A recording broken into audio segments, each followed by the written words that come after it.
नायक नहीं खलनायक हूँ मैं। समझ गए हो गए? समझदार तो तुम हो ही, एक तुम में से बहुत ज़्यादा समझदार है। चलो कोई बात नहीं, हम स्टेटोग्राफी के बारे में बात करेंगे, स्टेटोग्राफी पढ़ेंगे आज। और स्टेटोग्राफी आपको पता है कितना इंपॉर्टेंट सब्जेक्ट है, अच्छे खासे क्वेश्चन यहाँ से बनाए जाते हैं। हम इसको इस तरह से पढ़ने की कोशिश करेंगे कि आपको हर चीज़ समझ में आए। जैसे मैं आपको एक एग्जाम्पल देता हूँ छोटा सा। आपको उदयपुर में लेड जिंक के डिपॉजिट्स मिलते हैं, आपको भीलवाड़ा के अंदर लेड जिंक के डिपॉजिट्स मिलते हैं, आपको अजमेर के अंदर भी लेड जिंक के डिपॉजिट्स मिलते हैं। लेकिन जब आप जैसे ही झुंझुनू की तरफ जाओगे तो वहाँ खेतड़ी में आपको कॉपर के डिपॉजिट्स मिलते हैं। ठीक है, तो उदयपुर, भीलवाड़ा, अजमेर के अंदर जिन रॉक्स के अंदर अपने को लेड जिंक के डिपॉजिट्स मिल रहे हैं, इनको हम किसी तरीके से कनेक्ट कर सकते हैं क्या? ठीक है, कि उदयपुर के अंदर जब रॉक्स बनी उनके अंदर लेड जिंक के डिपॉजिट्स हुए, भीलवाड़ा के अंदर जब रॉक्स बनी उनके अंदर लेड जिंक के डिपॉजिट्स हुए, अजमेर के अंदर ऐसा हुआ, तो ये एक जैसी ही रॉक संख्या है, एक जैसे ही टाइम पे बनी थी क्या, एक जैसी ही कंडीशंस पे बने थे क्या? इनको हम कोरिलेट करने की कोशिश करते हैं, आपस में रिलेट करने की कोशिश करते हैं। ठीक है, और उसके बेसिस पे अपन कुछ इन्फॉर्मेशन वहाँ से निकालते हैं, उसको एनालाइज करते हैं, और फिर उसका एप्लीकेशन पोर्शन आता है जब अपन एक्सप्लोरेशन का काम करते हैं कि मेरे को पर्टिकुलर मेटल डिपॉजिट ढूंढना है तो मैं किस तरह से स्ट्रेटिग्राफी को यूज़ करता हूँ। एक जियोलॉजिस्ट को बहुत तगड़ा टूल प्रोवाइड करवाती है स्ट्रेटिग्राफी कि तुम्हें क्या चीज़ कहाँ पे ढूंढनी है। ठीक है, तो ये बहुत ही इंपॉर्टेंट सब्जेक्ट है और ये समझ में आना ज़रूरी है, क्योंकि यहाँ से अच्छे खासे क्वेश्चन आएंगे आपके एग्ज़ाम के अंदर। कोशिश करते हैं इसको समझाने की, पढ़ाने की और कंसेप्चुअल क्लैरिटी लाने की। सबसे पहले स्ट्रेटिग्राफी वर्ड जो है इसका अपन ब्रेक डाउन करेंगे कि ये स्ट्रेटिग्राफी है क्या, है ना। जैसे ही इसका मीनिंग समझ में आएगा, इसको अपन प्रोसीड करेंगे, वो चीज़ें आपको धीरे धीरे समझ में आने लगेंगी। स्ट्रेटिग्राफी को अपन तोड़ सकते हैं स्ट्राटा प्लस ग्राफी। अब आपको पता है कि स्ट्राटा क्या है।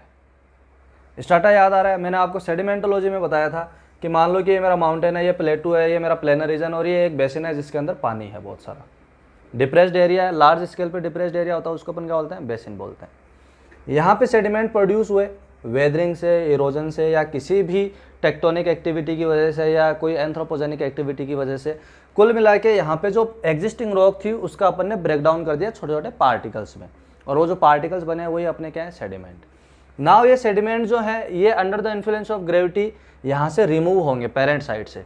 ठीक है, और पेरेंट साइड से रिमूव होने के बाद में नेचुरल एजेंसीज जो है वो इनका ट्रांसपोर्टेशन करेंगी। ठीक है, नेचुरल एजेंसीज बोले तो wind, water, running water, river, glacier, है ना, इन तीनों का कॉम्बिनेशन कोई, या फिर ये कोस्टल एरिया में है तो वहाँ पे कोस्टल जो प्रोसेसेस चलती हैं उनके द्वारा ये ट्रांसपोर्ट हो सकते हैं। ठीक है, कुल मिला के सेडिमेंट प्रोड्यूस हुए, ट्रांसपोर्ट हुए, आकर के बेसिन में डिपॉजिट हो गए। यहाँ पे सेडिमेंट डिपॉजिट होते चले जाएंगे। अब आपको पता है कि सबसे पहले जो सेडिमेंट सेटल होगा वो कहाँ, कैसे होगा, यहाँ पे सेटल हो गया। यहाँ पे जो वाटर था वो क्या होगा, स्क्यूज आउट होगा, बाहर निकलेगा। धीरे धीरे सेडिमेंट आते जा रहे हैं और इसकी वजह से क्या होगा, इसके ऊपर और बर्डन आएगा और ये कॉम्पैक्ट होएगा। और कॉम्पैक्ट होएगा तो क्या होगा, धीरे धीरे ये बाइंड होता चला जाएगा। मैट्रिक्स और सीमेंट याद आ रहा होगा आपको। ये बाइंड होगा और एक पूरी की पूरी हॉरिजॉन्टल लेयर बनेगी अपने पास में। ये हॉरिजॉन्टल लेयर जो है, इस प्रोसेस से ये रॉक बनी है, इसको अपन बोलते हैं सेडिमेंट्री रॉक। और ये एक लेयर की तरह दिखेगी अपने को, हॉरिजॉन्टल लेयर, इसको अपन बोलते हैं बेड। अब ये बेड दो तरह के थे, आपको याद आ रहा होगा। किसके बेसिस पे अपन ने डिफाइन किया था, थिकनेस के बेसिस पे। एक स्ट्राटा और एक अपना लेमिनेशन, याद आ रहा है ना सबको। एक आपका स्ट्राटा और एक आपका लेमिनेशन। स्ट्राटा की थिकनेस कितनी थी, ग्रेटर देन 1 सेंटीमीटर, और लेमिनेशन की थिकनेस कितनी थी, less than 1 centimetre. For example, जैसे बहुत सारी यहाँ पे सेडिमेंट डिपॉजिट होते चले जाएंगे, रॉक्स बनते चले जाएंगे, और ये ओरिजिनली कैसे डिपॉजिट हो रही है, हॉरिजॉन्टली। तो मान लो कि इस बेसिन में पूरा का पूरा सेडिमेंट से भर गया ये, और एक बेड ये बना, ठीक है, और एक बेड ये बना, एक बेड फिर ये बना, और अपन डिफाइन करें, प्रिसाइजली बनाए तो एक बेड ये बना, फिर ये बना।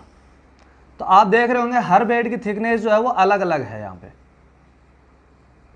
हर बेड की थिकनेस जो है वो अलग अलग है। अपन रेफरेंस के तौर पे ले लेते हैं कि ये जो थिकनेस है यहाँ तक, ये 1 सेंटीमीटर है। रेफरेंस के लिए ले लिया। अब ये 1 सेंटीमीटर से ज़्यादा है इस बेड की थिकनेस, तो ये मेरा क्या हो जाएगा, स्ट्राटा। लेकिन आप जब इस टॉप बेड को देखेंगे, इस बेड को देखेंगे, इस बेड को देखेंगे, तो इनकी थिकनेस जो है 1 सेंटीमीटर से कम है, तो ये अपना क्या हो जाएगा, लेमिनेशन। लेकिन ये हॉरिजॉन्टली डिपॉजिट हुए हैं, तो इसलिए अपना क्या है, ये बेड है। ठीक है, तो स्ट्रेटिग्राफी में अपना जो मेन फोकस रहेगा वो किसके ऊपर रहेगा, स्ट्राटा के ऊपर। ठीक है, अब ग्राफी वर्ड क्या है, ग्राफी वर्ड बताता है कि फिजिकल डिस्क्रिप्शन किसी भी चीज़ का। जैसे जीतू भैया हैं, तो जीतू भैया का फिजिकल डिस्क्रिप्शन अपने को देना होगा, क्या बोलेंगे, 6 फीट हाइट है, गोरा रंग है, कदकाठी बढ़िया है ना, दाढ़ी मूछ रखी हुई है, बढ़िया स्मार्ट लग रहे हैं। तो ये सारा का सारा क्या होगा, फिजिकल डिस्क्रिप्शन हो गया। तो ऐसे ही अपन जब स्ट्राटा का फिजिकल डिस्क्रिप्शन देंगे तो क्या दिखेगा, कलर दिखेगा, है ना, उसके अंदर ग्रेन साइज दिखेगी, उसके अंदर स्ट्रक्चर्स दिखेंगे, उसके अंदर फॉसिल्स कोई कंटेंट होगा तो वो फॉसिल दिखेगा। तो ये क्या हो गया, उसका फिजिकल डिस्क्रिप्शन हो गया। और उसके अंदर कुछ रेडियो एक्टिव एलिमेंट्स वगैरह कुछ के प्रेजेंट होगी तो रेडियोमेट्रिक डेटिंग करके उसका टाइम बता सकते हैं। ठीक है, थिकनेस बता सकते हैं, उसका स्पेस में ओरिएंटेशन कैसा है वो बता सकते हैं कि आपका इस डायरेक्शन में ज़्यादा ग्रोथ है या इस डायरेक्शन में ज़्यादा ग्रोथ है, या वर्टिकली ज़्यादा ग्रोथ है, हॉरिजॉन्टल जो डिस्ट्रीब्यूशन है वो ज़्यादा नहीं है। तो ये सारी चीज़ें आप देख करके बता सकते हो ना। जैसे ये बोर्ड आप देख रहे हो, तो बोर्ड देख करके बता सकते हो ना कि इस डायरेक्शन में इसकी इतनी ग्रोथ है, इस डायरेक्शन में इसकी इतनी ग्रोथ है, और इस डायरेक्शन में इसकी ग्रोथ इतनी सी है। तो आप देख करके कोई चीज़ को कितना डिफाइन कर सकते हो, वो क्या होता है, उसका फिजिकल डिस्क्रिप्शन। और उसका जब साइंटिफिक वर्ड देखते हैं अपन, टेक्निकल वर्ड, तो इसको अपन क्या बोलते हैं, ग्राफी। ठीक है, तो स्ट्रेटिग्राफी का मतलब क्या हो गया, physical description of the strata, कि मेरे को स्ट्राटा दिख कैसा रहा है, उसकी थिकनेस कैसी है, उसका कलर कैसा है, उसका टेक्सचर कैसा है, उसका कंपोजिशन कैसा है, उसके अंदर स्ट्रक्चर्स कैसी हैं, उसके अंदर फॉसिल कंटेंट कैसा है, उसका हॉरिजॉन्टल वेरिएशन कैसा है, उसका वर्टिकल वेरिएशन कैसा है। ये सारी चीज़ की स्टडी करने का ही क्या मतलब है, स्ट्रेटिग्राफी। एक एग्जाम्पल और बताता हूँ, जैसे आपने क्रिस्टलोग्राफी पढ़ी है ना, तो क्रिस्टलोग्राफी में भी अपन क्या कर रहे थे, क्रिस्टल्स का फिजिकल डिस्क्रिप्शन दे रहे थे। किसके बेसिस पे, on the basis of length of crystallographic axis और उनके बीच के एंगल। अपने फिजिकल डिस्क्रिप्शन दे दिया था कि कोई तीनों डायरेक्शन में इक्वल है, कोई 2 डायरेक्शन में ज़्यादा है, तीसरे डायरेक्शन में कम है, और कोई ऐसा था कि वो तीनों डायरेक्शन में अनइक्वल था। तो ये फिजिकल डिस्क्रिप्शन दे रहे हैं। जैसे जियोग्राफी है, तो जियोग्राफी में भी अपन अर्थ का फिजिकल डिस्क्रिप्शन देते हैं, कहाँ पे पहाड़ हैं, कहाँ पे नदियाँ हैं, कहाँ पे पर्वत है, कहाँ पे पठार है, कहाँ पे आपका जंगल है, कहाँ पे आपका खेतीबाड़ी वाली ज़मीन है। ये सारी चीज़ें क्या हैं, फिजिकल डिस्क्रिप्शन। लेकिन आप जैसे मान लो कि पैलेंटोलॉजी पढ़ोगे या मिनरलोजी पढ़ोगे, तो वहाँ पे लास्ट में ओलॉजी लग रहा है, तो वो क्या बताएगा, scientific study of the minerals. समझ में आ रही है, बेसिक डिफरेंस आपको पकड़ में आ गया होगा यहाँ से। तो स्ट्रेटिग्राफी का ब्रेकडाउन अपन ने कर दिया, आपको मीनिंग समझ में आ गया। नाउ स्ट्रेटिग्राफी को अपन हिस्टोरिकल जियोलॉजी भी बोलते हैं, हिस्टोरिकल जियोलॉजी। क्यों, क्योंकि कोई रॉक कहाँ पे डिपॉजिट हुई, कैसे डिपॉजिट हुई, कब डिपॉजिट हुई, और प्रेजेंट टाइम में उसका क्या सिनारियो है, ये सारी चीज़ें आपको क्या बताता, कौन बताता है, स्ट्रेटिग्राफी। तो इसलिए इसको अपन हिस्टोरिकल जियोलॉजी भी बोलते हैं। अगर आपसे ऑब्जेक्टिव टाइप का क्वेश्चन पूछ लिया जाए कि इनमें से कौन सी जियोलॉजी की ब्रांच है जो हिस्टोरिकल जियोलॉजी के नाम से भी जानी जाती है, तो आपका सिंपल स्ट्रेट फॉरवर्ड आंसर होगा स्ट्रेटिग्राफी। तो ये तो बेसिक इंट्रोडक्शन है। ठीक है, अब यहाँ पे मान लो कि ये पर्वत था, सॉरी यहाँ पे ये माउंटेन था, ये बेसिन था, यहाँ पे ये सेडिमेंट डिपॉजिट हो गए, तो इस पहाड़ की इधर भी तो वेदरिंग हो सकती है, एरोजन हो सकता है, यहाँ से भी तो सेडिमेंट प्रोड्यूस हो सकते हैं, यहाँ पे भी तो प्लेनर रीजन हो सकता है, और आगे जाकर के एक बेसिन हो सकता है। तो एक सेम माउंटेन से आपके सेडिमेंट प्रोड्यूस हुए, कुछ इस डायरेक्शन में गए, कुछ इस डायरेक्शन में गए। अब ये जब बन रहा था तब तो ये सिनारियो था, लेकिन प्रेजेंट टाइम में क्या हो गया, ये बेसिन पूरा का पूरा रॉक से भर गया, और ये बेसिन भी पूरा का पूरा रॉक से भर गया। अब मान लो कि आप यहाँ पे जयपुर में हो, और दूसरा एग्जाम्पल मैं ले लेता हूँ कि ये सीकर है, समझना है इसको। ठीक है, ये जयपुर में आप रॉक्स की बात कर रहे हो, यहाँ पे आप सीकर में रॉक्स की बात कर रहे हो। तो सीकर के अंदर जब आपने रॉक्स की स्टडी करी तो आपको इस तरह की रॉक मिली, और जब आप जयपुर में रॉक्स की स्टडी करोगे तो आपको भी बिल्कुल वैसे की वैसी रॉक्स मिल रही है जो सीकर में मिली थी। ठीक है, तो आप यहाँ से एक इंटरप्रिटेशन कर सकते हो ना कि यार ये एक जैसी रॉक्स मिल रही हैं, दोनों का कंपोजिशन भी एक जैसा सा है ना, नेचर भी एक जैसा सा है, तो हो सकता है वो एक ही टाइम पे बनी हो, एक ही जैसी कंडीशंस में बनी हो। यहाँ पे भी क्लाइमेटिक कंडीशंस वही रही होंगी जो यहाँ पे रही थी, यहाँ पे वही टेम्परेचर प्रेशर कंडीशंस रही होंगी जो यहाँ पे थी और यहाँ पे थी, सेम होंगी।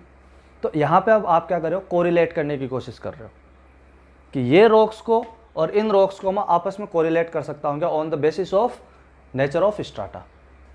समझ में आ गई। स्ट्राटा का अपन रॉक से रिलेट नहीं कर रहे हैं। स्ट्राटा एक हॉरिजॉन्टल लेयर है जिसकी थिकनेस 1 सेंटीमीटर से ज़्यादा है। ये तो है मेन फंडा स्ट्रेटिग्राफी का कि बेसिक कंसेप्ट क्या है इस सब्जेक्ट का और हम किसके बारे में बात करेंगे, ठीक है। और फिर अपन टाइम के रेफरेंस में भी बात करेंगे कि कौन सी रॉक कब बनी। और मान लो कि बाड़मेर में आपको एक पर्टिकुलर टाइप की रॉक मिल रही है, जैसलमेर के अंदर आपको एक पर्टिकुलर टाइप की रॉक मिल रही है। फॉर एग्जांपल सैंडस्टोन है, बाड़मेर में सैंडस्टोन मिल रहा है, जैसलमेर में सैंडस्टोन मिल रहा है। तो वो दोनों सैंडस्टोन की आपने स्टडी करी और उससे कुछ इंटरप्रेट कर सकते हैं क्या कि यार ये दोनों सैंडस्टोन एक ही टाइम पे डिपॉजिट हुए थे क्या। समझ रहे हो ना, ये स्ट्रेटिग्राफी का मेन एम है, ठीक है। तो यहाँ पे अपन क्या करते हैं, उन चीज़ों को कोरिलेट करने की कोशिश करते हैं जो एक ही फिजियोकेमिकल कंडीशंस में बनी हो, चाहे टाइम अलग अलग हो या टाइम सेम हो, ठीक है। ये तो बेसिक निचोड़ है सब्जेक्ट का। अब अपन इसकी टेक्निकल डिटेल्स के बारे में बात करते हैं।